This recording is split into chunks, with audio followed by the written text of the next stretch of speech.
사무엘상 1장 9절에서 18절까지 말씀을 통해서 한나의 기도라는 제목으로 말씀을 드리겠습니다. 사무엘서는 우리는 지금 상하권이 있잖아요. 옛날 히브리 성경에는 한 권으로 돼 있었어요. 그냥 사무엘서로. 그러나 이것이 이제 헬라어로 번역을 하면서 너무 이제 한 권이 크니까 상하권으로 나누어져서 지금까지 우리는 그렇게 사용을 하고 있습니다. 누가 사무엘서를 썼는지는 정확지 않습니다. 사무엘이 쓰고 또 그 뒤에 각과 나단 선지자가 썼다 뭐 이렇게 추정은 되어 있는데 정확하게 누가 기록을 했는지는 알 수 없습니다. 사무엘서는 사사시대에서 왕정시대로 넘어가는 중대한 가도기를 기록한 책이고, 또 왕정시대 사울과 다윗의 시대에 일어났던 사건을 기록합니다. 사무엘 상하에는 4명의 사람이 나옵니다. 첫 번째는 엘리 제사장이요, 두 번째는 사무엘이고, 그 다음에 사울, 다윗, 이렇게 4명의 이야기가 기록되어 있습니다. 오늘은 그 중에 사무엘이 어떻게 탄생하게 되었는지에 대해서 그 사무엘 엄마 한나를 통해서 우리가 보겠습니다. 1장 1절에 보시기 바랍니다. 에브라임 산지 나마다임 소밈에 에브라임 사람 엘가나라 하는 사람이 있었으니 그는 여로함의 아들이요 엘리우의 손자요 도의 증손이요 습의 현선이었더라. 이렇게 4대를 얘기합니다. 에브라임 산지에 살고 있는 사람인데 이 1절을 보면 꼭 이 사람이 에브라임 사람 같아요. 근데 이 엘가나는 에브라임 사람이 아니고 네이지파 사람입니다. 역대상 6절에 보면 네이지파에 대해서 쭉 나와 있는데 그 중에 보면은 엘가나에 대해서 나와 있고, 그래서 사무엘이 제사장으로서 일을 감당하고 앞으로 감당을 해나가는 모습을 볼 수 있습니다. 그 엘가나에게는 2 아내가 있었습니다. 한 사람의 이름은 한나요, 한 사람의 이름은 브린나였습니다. 한나라는 이름을 가진 여인과 브린나라는 이름을 가진 여인은 두 여인을 데리고 사는 것입니다. 한나는 남편으로부터 많은 사랑을 받은 부인이었습니다. 그러나 그 사랑으로도 채울 수 없는 가장 아픔을 가지고 있고 빈 마음을 가지고 있는 여인이었습니다. 한나라는 이름의 뜻은 은혜 받은 자, 은총 받은 자, 또 브린나라는 뜻은 진주라는 그런 보석의 이름도 있지만 언어의 뜻에 다산이라는 뜻도 있습니다. 그렇게 2 부인을 데리고 살았는데 한나의 마음은 늘 비어 있었습니다. 6절에 보시겠습니다. 여호와께서 그에게 임신하지 못하게 하심으로 그의 적수인 브린나가 그를 심히 격분하게 하여 괴롭게 하였더라.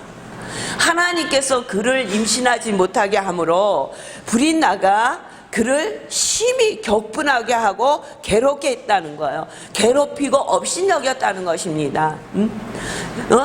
자기는 많은 아이를 낳았음에도 남편의 사랑을 극진히 받지 못하는데 한나에게는 자녀가 없음에도 남편의 사랑이 극진한 거예요. 5절에 보면 한나에게는 갑절을 주니 이는 그를 사랑함이라. 너무너무 사랑해서 뭐든지 갑절을 주는 거예요. 재물을 줘도 그렇고.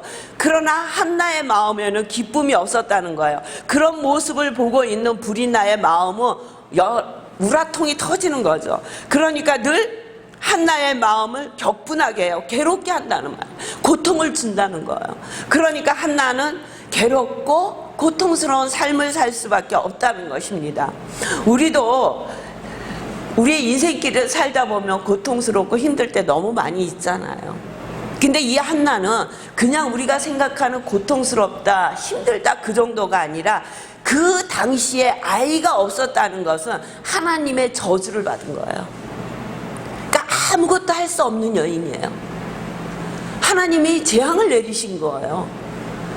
아들이 없다는 것은 이 여자의 존재 자체가 인정되지 않는 그런 사회예요. 우리나라도 얼마 전까지 그랬잖아요. 우리 우세대까지 칠거지약이라고 그래가지고 자녀를 낳지, 아들을 또 딸을 낳아도 소용없어. 아들을 낳지 못하면 뭐 첩을 데리고 와서 살아도 아무 소리 못했잖아요. 응? 즉위하거나 그러면 쫓겨냈잖아요. 그러면 아무 말 없이 보따리 하나 들고 그 집을 나와야 했어요. 근데 이 시대는 지금으로부터 한 3000년 전 시대예요. 근데 이때도 하나님이 많은 부인을 두는 것을 원하시는 건 아니에요. 하나님은 일부 일처제를 원하세요. 근데 생활이 그랬다는 거예요. 사회의 상이 그랬다는 거예요. 한나는 본부인인 것 같아요. 성경에 어디에도 한나가 본부인이라고 써있지는 않지만 먼저 한나의 이름이 기록되어 있는 것을 보니까 한나는 본부인이었는데 자식을 못 낳으니까 불인나라는 여인을 통해서 많은 자녀를 얻은 거예요. 근데 정말로 자기는 많은 자녀를 낳고 이 가정에 와서 대를 이을 자녀를 낳았음에도 불구하고 남편이 자기보다 한나를 더 사랑하는 거예요. 그러니까 그를 고통스럽게 하는 거예요. 괴롭게 하는 거예요. 응? 격분하게 하여 괴롭게 하였더라. 응? 업신여겼단 말이에요. 웃기고 있네. 응? 아무리 네가 그래도 너는 하나님 앞에 저주를 받은 자야. 하나님의 재앙이 네 삶에 내린 여자야. 응? 그러면서 그를 업신여긴 거예요. 7절에 보니까 거기도 불인나가 그를 격분시킴으로 그가 울고 먹지 아니하니 시시때때로 한나의 마음을 괴롭게 하는 거예요. 고통스럽게 하는 거예요. 우리 어머니들 시대에 많이 있었잖아요. 아들을 낳지 못해서 응? 정말 자기는 그런지 몰랐대요. 자기가 왜 이렇게 그 굴 속을 들어가면 그 굴에 가면은 막 이렇게 운전하다가도 깜짝깜짝 놀라서 굴 속쯤 갈 때쯤 되면 막 긴장이 된다는 거예요. 그리고 그 굴 같은데 좀 어둑어둑한 데는 걸어다니질 못한다는 거예요, 잘. 그래서 이유가 뭐냐 도대체, 너 이유가 뭐냐, 왜 그러냐. 그래서 아무리 따져도 그 이유를 모르겠다는 거예요. 근데 이유를 한 가지 찾아낸 이유가 있는데 그게 뭐냐면 딸을 줄줄이 낳았대요. 자기가 넷째 딸이래요. 그러니까 엄마가 자기를 낳아놓고 운묵에다 밀어서 엎어놨대요.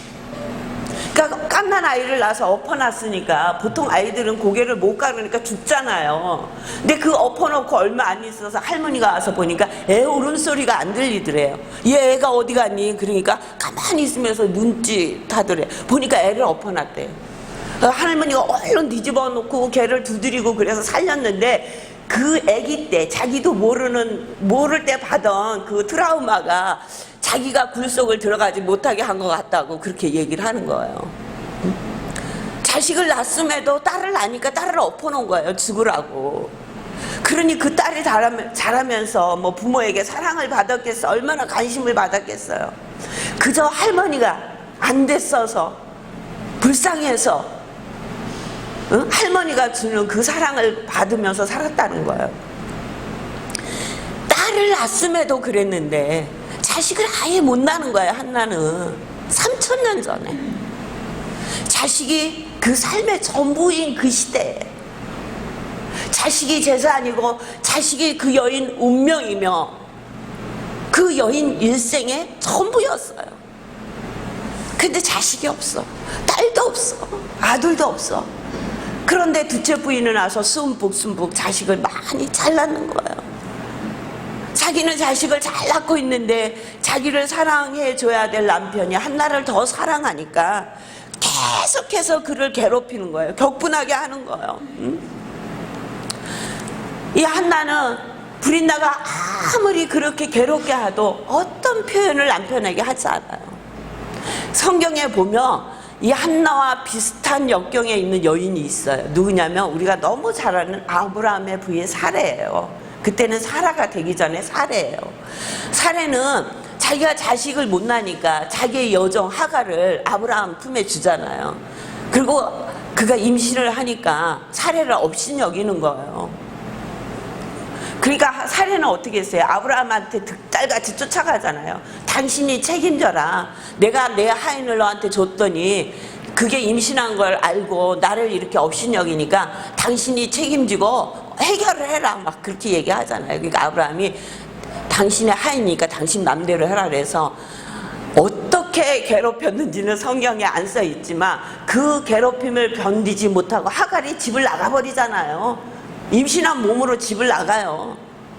하나님을 만나지 않았다면 하갈은 아마 광야를 돌아다니다 죽을 수도 있었을 거예요. 하나님을 만나 다시 돌아오긴 했지만, 이렇게 살해는 했지만, 살해는 그렇게 하갈에게도 하고 아브라함에게도 얘기했지만, 이 한나는 그 누구에게도, 자기를 그렇게 사랑하는 남편에게도 얘기하지 않았다는 것입니다. 그런데 한나는 어떻게 했는가? 한나는 그 아픔과 괴로움과 고통, 그 한많은 자기 인생의 짐을 지고 하나님 앞에 기도하는 거예요. 응?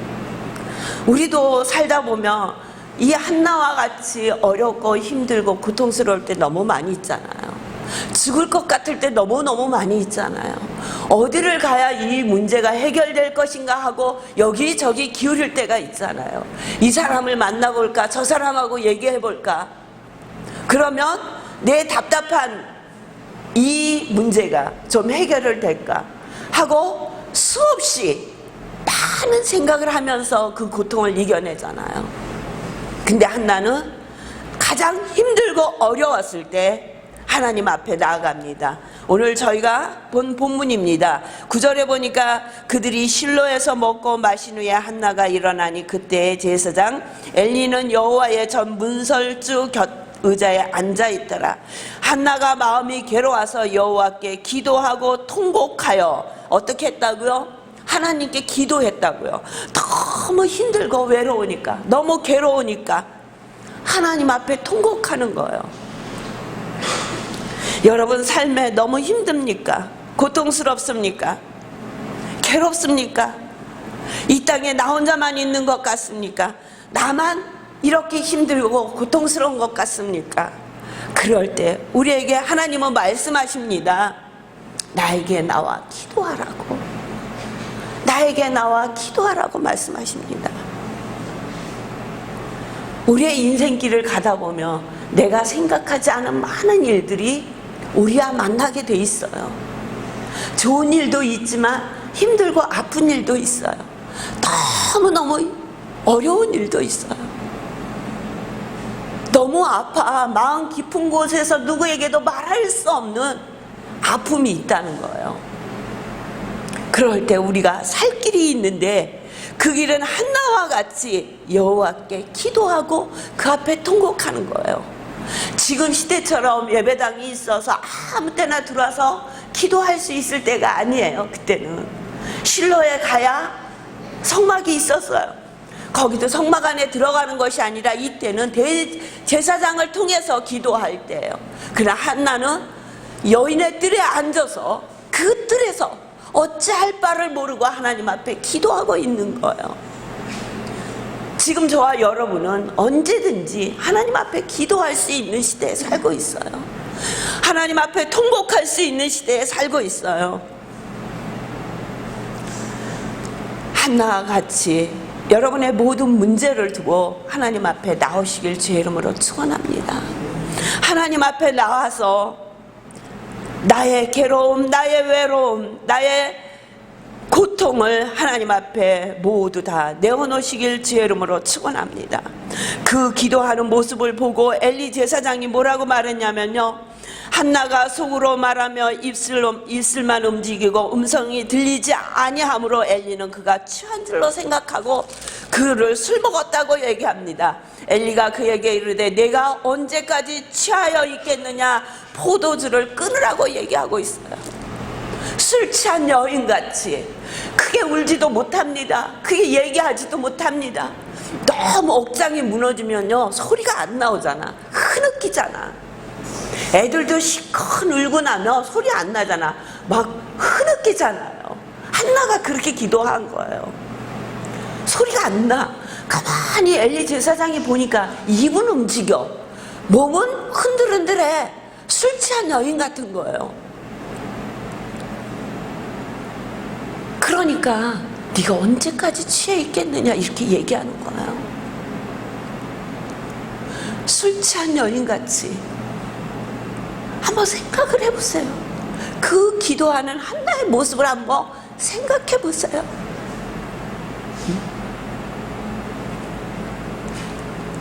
그러면서 하나님 앞에 기도합니다. 11절에 서원하여 이르되 만군의 여호와여, 만일 주의 여종의 고통을 돌아보시고 나를 기억하사 주의 여종을 잊지 아니하시고 주의 여종에게 아들을 주시면 내가 그의 평생의 그를 여호와께 드리고 삭도를 그 머리에 대지 아니하겠나이다.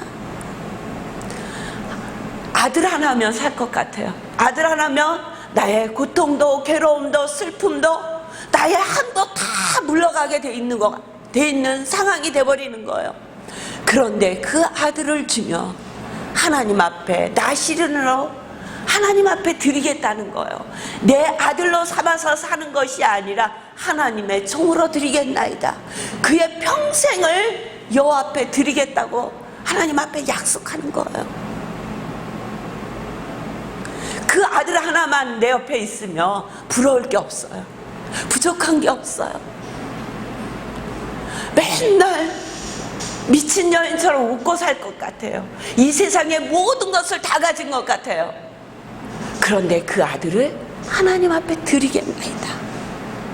하나님 앞에 구걸하여 그 평생을 여호와의 일을 하며 살 수 있도록 그에게 드리겠다고 하나님 앞에 말씀드리는 한나의 모습을 볼 수 있습니다. 그렇게 기도하면서 또 한나는 엘리 제사장에게 말합니다. 우리 같으면 뭐라고 얘기하겠어요? 내가 그렇게 슬프고 고통스럽고 너무 힘이 들어서 하나님 앞에 울 수도 없어서 기도하고 있는데 그 모습을 보고 너 술에 취했지? 이제 술을 끊어라. 응? 그렇게 얘기하는 목사에게 여러분들 같으면 뭐라고 얘기하겠어요? 뭐라고 생각하시겠어요? 아유, 그럴 거야. 아유, 저도 목사라고 내가 이렇게 힘들고 아파서 내가 이렇게 울고 있는데 그것도 알아주지 못하고 나보고 술 챘다고? 내가 다시는 너를 보나 보라. 이제 그때는 너지. 목사님 아니 목사도 아니지. 그때 너지. 응? 다시는 내가 이 교회에 오나 보라. 다시는 안 보리라. 그랬을 것 같아. 충분히 우리는 그럴 수 있잖아요. 내 고통이 너무 크니까, 내 고통이 너무 크다는 것은 남을 배려할 마음이 없다는 거예요. 배려할 마음이 생기지 않아. 내가 고통스러울 때는 작은 일도 크게 보이며 그게 나한테 작은 아픔도요, 이 가시 같은 걸로 쭉 찌르면 송곳으로 흡이는 것 같아. 내 속에 슬픔이 있으면 작은 것이 와서 찔러도 송곳으로 내 속을 휘벼놓는 것 같아. 입 다무는 것만으로도 너무 힘들어. 근데 한나는요, 어떻게 하는지 아세요? 15절에 보세요. 한나가 대답하여 이르되 내 주여 그렇지 아니하나이다. 뭐라고요? 엘리 제사장에게 내 주여 그렇지 아니하니이다. 나는 마음이 슬픈 여자라 포도주나 독주를 마신 것이 아니요 여호와 앞에 내 심정을 통한 것이 뿐이오니. 이렇게 솔직하게 얘기하는데, 그쵸? 솔직하게. 응? 나는 목사님, 나는 술을 마셔서 그런 게 아니에요. 나는 너무너무 마음이 아파서, 너무 슬퍼서 하나님 앞에 나의 모든 것을 내어놓고, 내 모든 마음을 하나님 앞에 내어놓고 기도하는 중이라고 얘기하는 것입니다. 당신의 여종을 악한 여자로 여기지 마소서. 내가 지금까지 말한 것은 나의 온통함과 격분됨이 많기 때문이니이다. 내 속에 온통함이 많습니다. 괴로움이 많습니다. 고통이 많습니다. 그래서 나는 이렇게 기도할 수밖에 없는 여인입니다 라고 엘리 제사장에게 설명을 하는 거예요. 이야기하면 돼. 왜 그렇게 말씀하셨어요? 나는 아닙니다. 이렇게 얘기하면 되는데 우리는 속이 더 먼저 꼬이는 거야. 어떻게 그럴 수가 있어? 한나와 같은 마음이 저와 여러분에게 있기를 주의 이름으로 축원합니다. 오해하기 전에 말씀하세요. 오해하기 전에 기도하세요. 한나는 가장 아픈 문제를, 가장 힘든 문제를, 가장 고통스러운 문제를 남편을 통해서 해결하려고 하지 않았어요. 불이 나를 똑같이 아프게 하면서 해결하려고 하지 않았어요. 한나는 자기의 모든 아픔을 가지고 하나님 앞에 나와 기도하는데 그 모습이 제사장이 봤을 때 술 취한 여인과 같은 모습으로 기도하였다는 것입니다. 하나님은 우리에게 말씀하시잖아요. 에레미야 29장에 보면은 너희가 내게 부르짖으며 내게 와서 기도하면 내가 너희의 기도를 들을 것이요 너희가 온 마음으로 나를 구하면 나를 찾을 것이요 나를 만나리라고 말씀하십니다. 어렵고 힘듭니까? 고통스럽습니까? 아니 너무 좋습니까? 어떤 일이 있더라도 하나님 앞에 먼저 기도하시는 저와 여러분이 되시길 주의 이름으로 축원합니다. 그랬더니 엘리 제사장이 이야기합니다. 평안히 가라. 이스라엘의 하나님이 내가 기도하여 구한 것을 허락하시길 원하노라 하니 이르되 당신의 여종이 당신께 은혜 있기를 원하나이다 하고 가서 먹고 얼굴에 다시는 근심빛이 없었더라. 아멘. 믿는 거예요. 엘리 제사장은 그렇게 훌륭한 제사장이 아니에요. 하나님의 일을 똑바로 한 제사장이 아니에요. 그럼에도 하나님께서 제사장을 향해서 자기의 기도에 응답을 해주실 걸 믿고 그 제사장이 하는 그 말을 믿은 거예요. 하나님이 내가 기도하여 구한 것을 허락하시기를 원하노라 하니까 아멘 하고, 그리고 집에 가서 다시는 근심의 빛이 없었더라. 기쁘고 감사했다는 것입니다. 그리고 하나님께서 그에게 사무엘을 낳게 하십니다. 사무엘을 절대할 때까지 그가 키우고 사무엘을 그 성전 엘리 제사장 밑에 자라게 하는 것입니다. 사무엘을 엘리 제사장 앞에 두고 2장에 보면 한나가 기도하여 이르되, 우리 1절부터 10절까지 함께 봉독하면서 이 말씀으로 결론을 삼겠습니다. 2장 1절입니다. 시작. 한나가 기도하여 이르되 내 마음이 여호와로 말미암아 즐거하며 내 뿔이 여호와로 말미암아 높아졌으며 내 입이 내 온수들을 향하여 크게 열렸으니 이는 내가 주의 구원으로 말미암아 기뻐함이니라. 여호와와 같은 거룩하신 이가 없으시니 이는 주밖에 다른 이가 없고 우리 하나님 같은 반석도 없으심이니이다. 심히 교만한 말을 다시 하지 말 것이며 오만한 말을 너의 입에 내지 말지어다. 여호와는 지식의 하나님이시라 행동을 달아보시느니라. 용사의 할은 꺾이고 넘어진 자는 힘으로 띠를 띠도다. 풍족하던 자들은 양식을 위하여 품을 팔고 줄이던 자들은 다시 줄이지 아니하도다. 전에 임신하지 못하던 자는 7을 낳았고 많은 자식을 둔 자는 쇠약하였도다. 여호와는 죽이기도 하시고 살리기도 하시며 수월에 내리기도 하시고 거기에서 올리기도 하시는도다. 여호와는 가난하게도 하시고 부하게도 하시며 낮추기도 하시고 높이기도 하시는도다. 가난한 자를 진토에서 일으키시며 빈궁한 자를 거름더미에서 올려사 귀족들과 함께 앉게 하시며 영광의 자리를 차지하게 하시는도다. 땅의 기둥들은 여호와의 것이다. 여호와께서 세계를 그것들 위에 세우셨더라. 그가 그의 거룩한 자들의 발을 지키실 것이요 악인들을 흑암 중에서 잠잠하게 하시리니 힘으로는 이길 사람이 없음이로다. 여호와를 대적하는 자는 산산이 깨어질 것이라. 하늘에서 우레로 그를 치시리로다. 여호와께서 땅끝까지 심판을 내리시고 자기 왕에게 힘을 주시며 자기의 기름 부은 받은 자의 뿔을 높이시리로다. 아멘.